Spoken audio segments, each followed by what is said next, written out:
Hello दोस्तों, यदि आप हमारे चैनल से नए जुड़े हैं तो हमारे चैनल एवी लाइव को सब्सक्राइब जरूर करें और अपने दोस्तों में शेयर करें।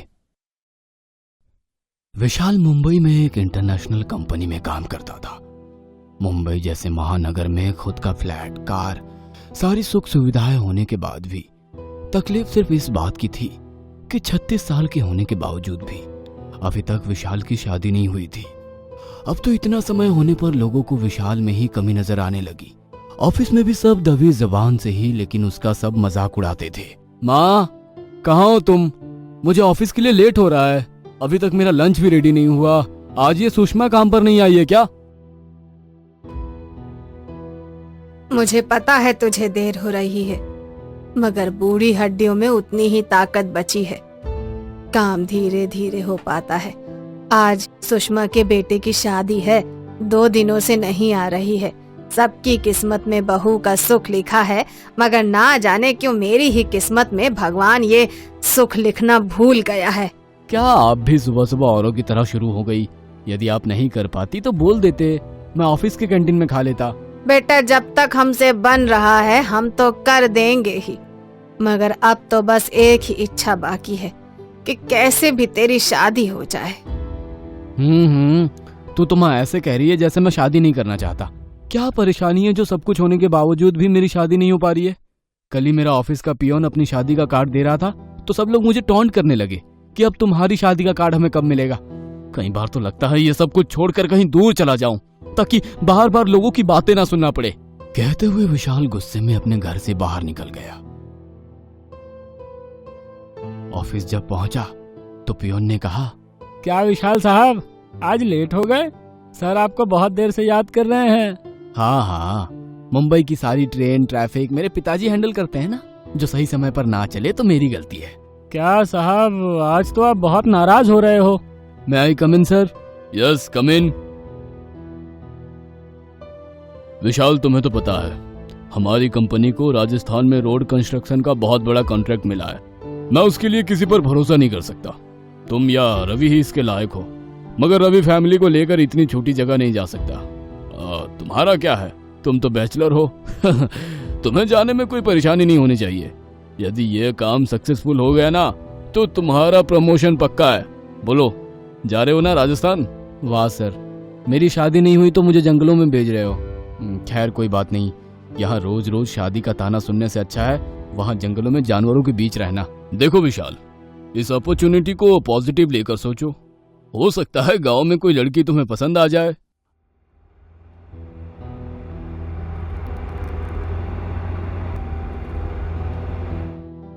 बॉस के कहने पर विशाल राजस्थान के छोटे से गांव मेहसाणा में आकर रहने लगा।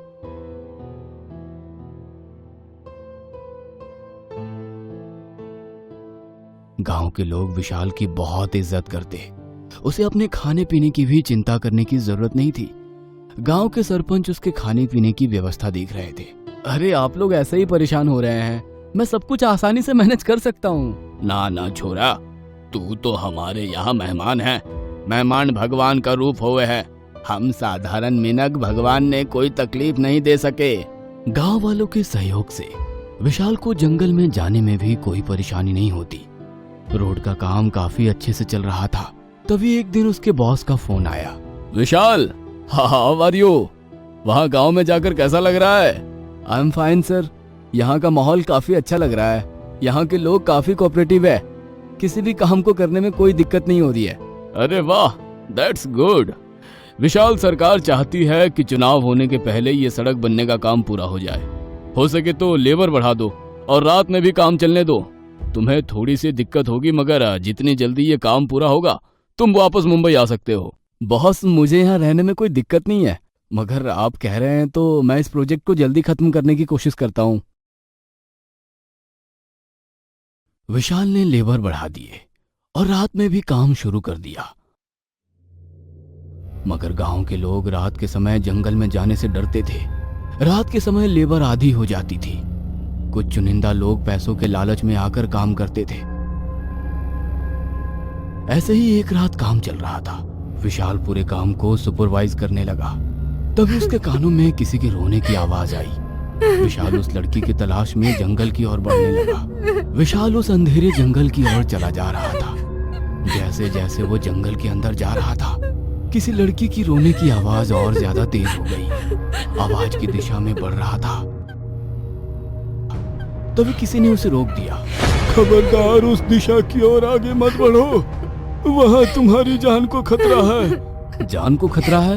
मगर किसी लड़के की रोने की आवाज आ रही है, जाकर तो देखना होगा ना। नहीं, छलावा है वो, छलावा, मत जाओ। कहते हुए एक बुजुर्ग मजदूर ने उसे रोक दिया। जिसके साथ जिंदगी ही छल कर रही हो, उसे इस छलावे से कैसा डर। उस मजदूर के मना करने के बाद भी विशाल जंगल में आगे बढ़ने लगा। आवाज के पीछे पीछे चलते हुए विशाल जंगल में काफी अंदर तक चला गया। कुछ दूर जाने के बाद उसने देखा कि एक बड़े से पत्थर पर एक दुल्हन के लिबास में महिला बैठी है और वही रो रही थी। इतनी रात को इस अंधेरे में एक दुल्हन का क्या काम? जरूर किसी मुसीबत में होगी।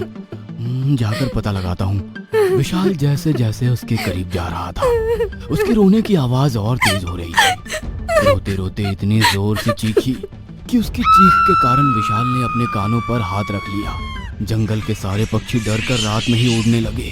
कौन हो तुम और इस जंगल में अकेले क्या कर रही हो? उस दुल्हन ने अपना रोना बंद कर अजीब नजरों से विशाल की ओर देखा और दोबारा रोना चालू कर दिया। आपको कोई परेशानी है क्या? मैं आपकी क्या मदद कर सकता हूँ, बताइए। वो लड़की दुल्हन के रूप में बहुत ही सुंदर लग रही थी। विशाल एक पल को उसे देखता ही रह गया।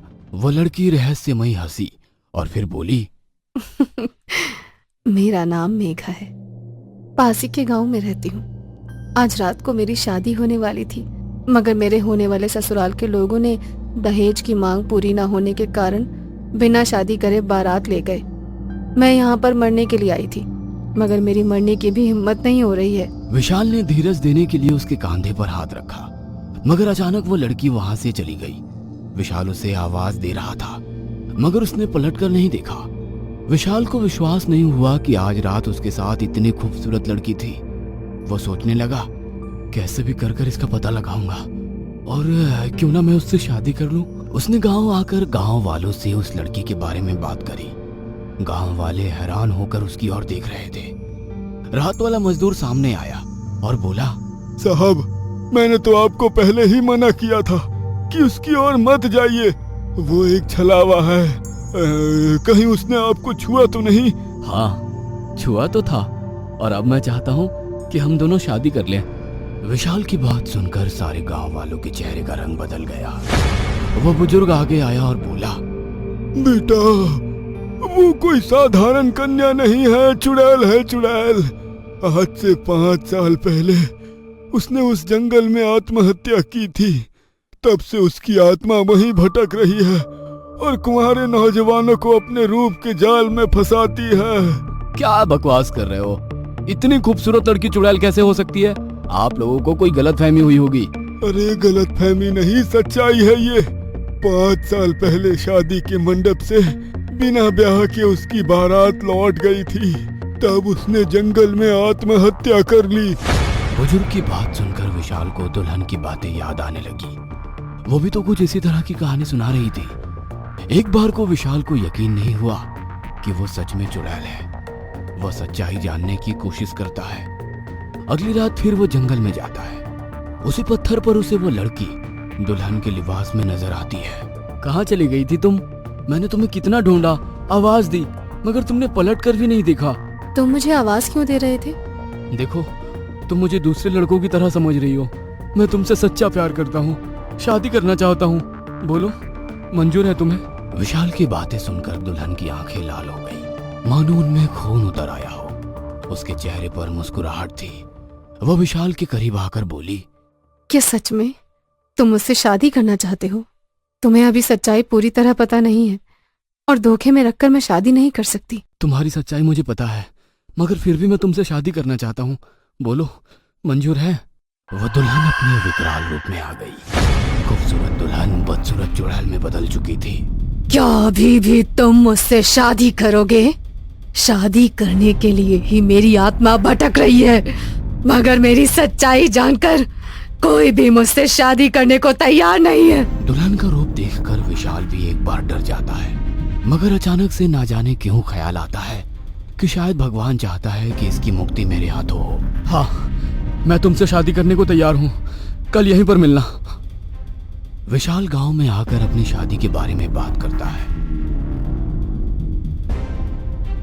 तब बुजुर्ग मजदूर आगे आकर बोलता है, साहब, आप उस चुड़ैल की मुक्ति की बात कर रहे हैं, मगर ऐसा ना हो कि आपकी जान पर ही बनाए। आपसे पहले भी इस गांव के एक नौजवान ने उसे मुक्ति दिलाने के लिए शादी की कोशिश की थी, मगर शादी के बाद वो अपने पति को ही खा गई। उसकी मुक्ति केवल दूल्हे की तलवार से 7वें फेरे के तुरंत बाद, यदि उसका सिर धड़ से अलग कर दिया जाए तभी संभव है साहब। मैं कोशिश करूंगा उसे मुक्ति दिलाने की। अगली रात विशाल दूल्हे के वेश में उस जंगल के बीचों बीच मिलता है। चुड़ैल ने शादी की पूरी तैयारियां कर रखी थी। विशाल डरते हुए शादी के मंडप तक पहुंचा। चुड़ैल भी दुल्हन के लिबास में बहुत खूबसूरत लग रही थी।